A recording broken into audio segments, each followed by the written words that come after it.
Soy Juan Arana y he sido durante muchos años profesor en la Universidad de Sevilla. El caso es que me jubilé hace ya 3 años y no he seguido de mérito, pero tengo otra ocupación que es miembro de la Academia de Ciencias Morales y Políticas aquí en Madrid. Parece que lo que vamos a tratar hoy va a ser el tema de la situación, la misión, el futuro del laico en los tiempos, en el tiempo que vamos a vivir, que va a ser un mundo posclerical. Los biólogos más avispados detallan un crecimiento inusual en el número de avestruces. Sus rutas migratorias parecen haber evolucionado, lejos de los tigres y baobabs de la sabana africana.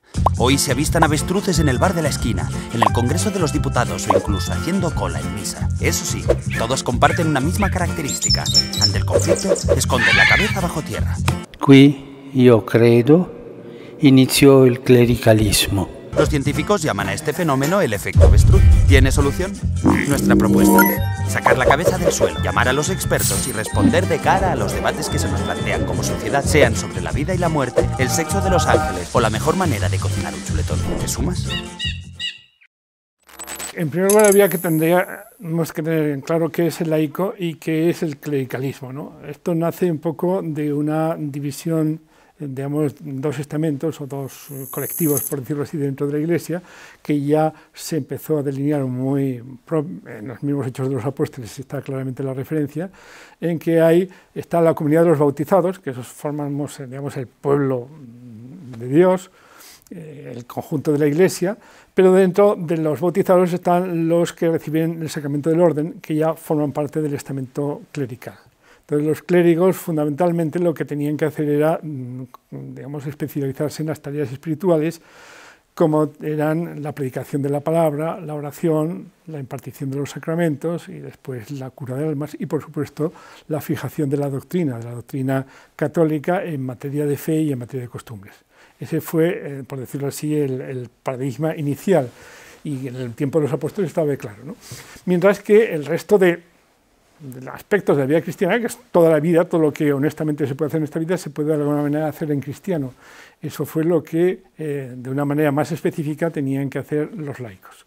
Sin embargo, esa división de tareas, por decirlo así, esos dos estamentos, se diluyó sobre todo cuando el cristianismo en el siglo III se convirtió en una religión de masas. Prácticamente al tener el favor de los emperadores, pues muchos arribistas cayeron.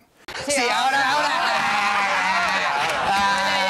Y al mismo tiempo ocurrió que los clérigos empezaron a tener que administrar un patrimonio cada vez mayor, porque la Iglesia empezó a convertirse en una iglesia rica, que recibía muchas donaciones y tenía unos patrimonios. Y después, también después, a fines de la Antigüedad, el Imperio Romano colapsó y la gente en general era muy analfabeta, incluso los monarcas y los aristócratas. Entonces, la única gente que sabía escribir y sabía leer eran los clérigos, con lo cual los clérigos también asumieron tareas que eran propias del gobierno. Eso estuvo bien en la Edad Media, porque en la Edad Media estábamos, por decirlo así, al nivel de la supervivencia. Pero a partir de la modernidad eso ya no era natural. Lo natural sería que los clérigos realmente volviesen a las tareas que los apóstoles habían desarrollado.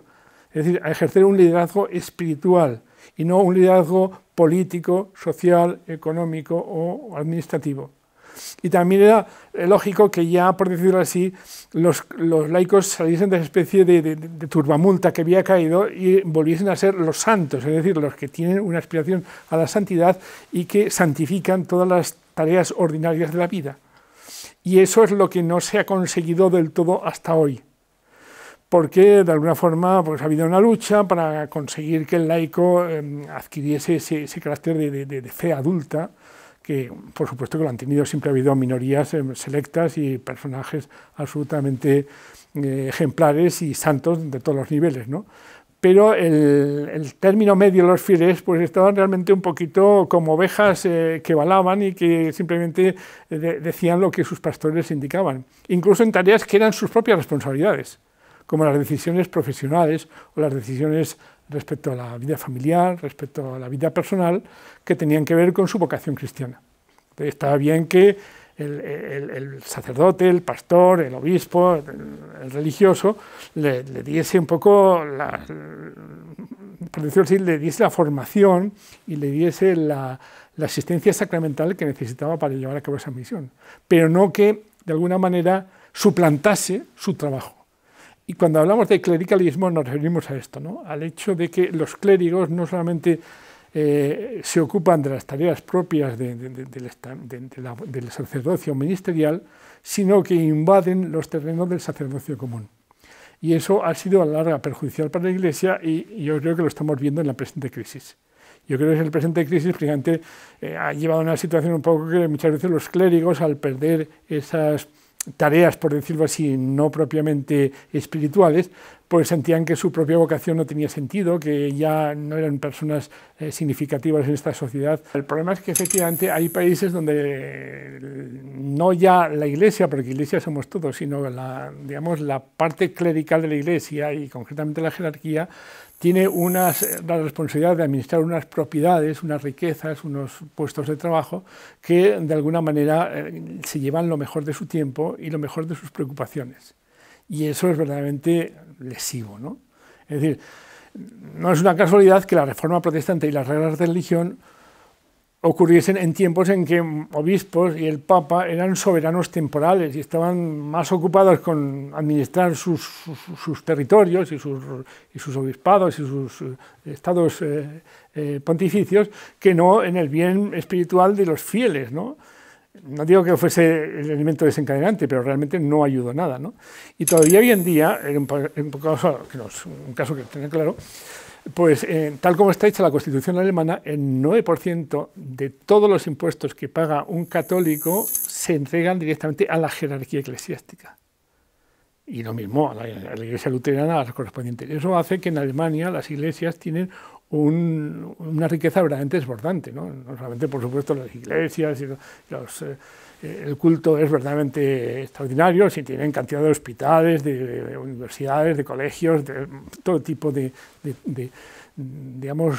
trabajo de tipo temporal, ¿no? Entonces, obviamente, eso explica que muchas veces un responsable, es decir, un obispo, está más preocupado qué hacer con esa montaña de dinero que cómo conseguir que sus fieles realmente tengan una vida cristiana en condiciones, de que el culto sea el que tiene que ser, que la educación cristiana sea la educación cristiana, en fin, ese educar en la fe que es lo suyo y ese asistir a la fe de las personas que están del rebaño que tiene a su cuidado, ¿no? Quiero que va a poner su billete en su oreja y vamos a oír hablar a los billetes. Entonces, por eso, en ese sentido, liberar a la Iglesia de esa carga, de esa tentación al mismo tiempo, creo que sería un bien espiritual de primer orden. Y yo, de alguna manera, aportaba también esa experiencia personal que yo he tenido, ¿no? Yo he nacido y he crecido en una de las iglesias más clericalizadas que había en España, ¿no? La diócesis de Navarra, en general las diócesis del norte de España, tenían una presencia, por decirlo así, del clero, y yo recuerdo que los números se me extravían un poco, ¿no?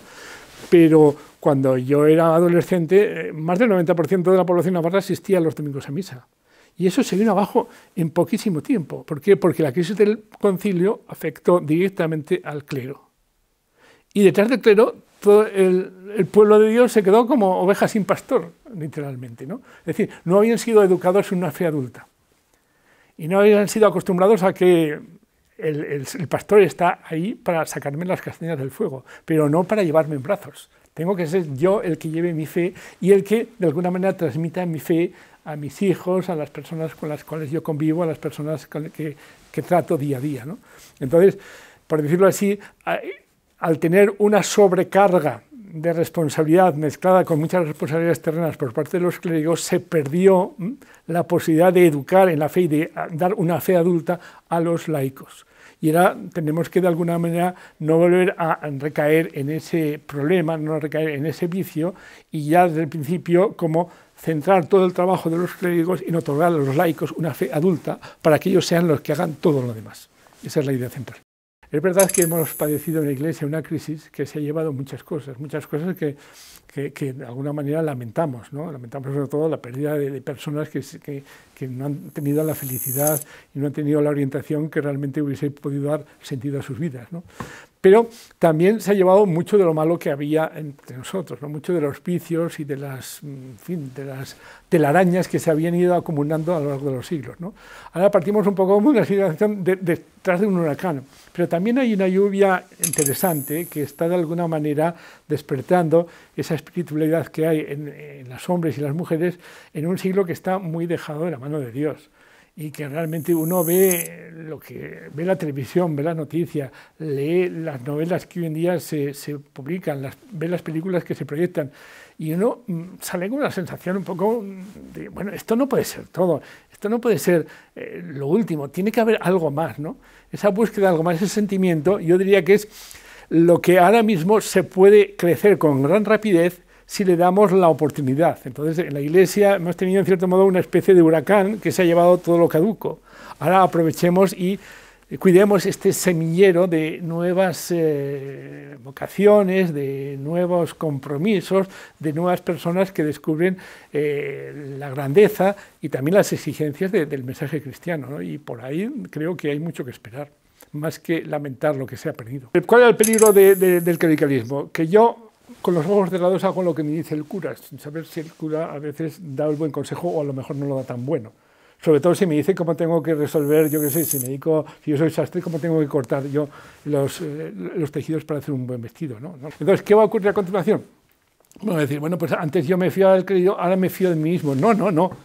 Es decir, si el clérigo es una persona que hay que tener discernimiento, si realmente está siendo lo que el mensaje me quiere transmitir, y sobre todo si está teniendo la prudencia de gobernarme o está suplantándome lo que tiene que ser mi propia autonomía, mi propio gobierno, pensar que yo navego, yo me entiendo directamente con Dios o con el Espíritu Santo, menudo peligro que hay ahí, ¿no?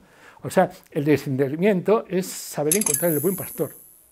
Y el buen pastor, por supuesto, es Dios, pero también es el hombre que me va a aconsejar y que me va a sacar de mi egoísmo y de mi ego y de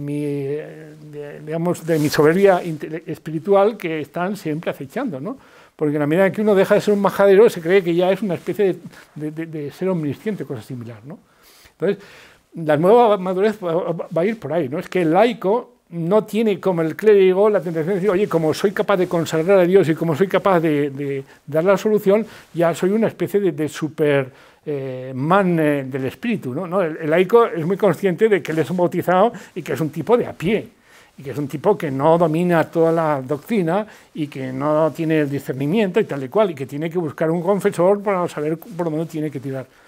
Pero tiene que tener olfato para saber cuándo este hombre me está, digamos, es un portavoz de lo que Dios me está diciendo, es alguien que me está dando la buena doctrina o es alguien que me está llevando por no se sabe qué caminos, ¿no? Ese discernimiento es el que tenemos que buscar y es el que consiste la nueva madurez, por decirlo así, del laico, que, por decirlo así, no pretende ser el todopoderoso y no pretende ser el mismo el que se imparta a sí mismo la absolución, pero sabe que no se le puede dar gato por liebre. Y que esto que dice este señor está muy bien, pero eso no es la doctrina de la Santa Iglesia Católica y por lo tanto yo simplemente me voy a la parroquia de Aladonda, hay un señor que sí me está diciendo cosas que me están ayudando. Esa es un poco la circunstancia. Entonces, conseguir eso no va a ser fácil, pero creo que se puede conseguir.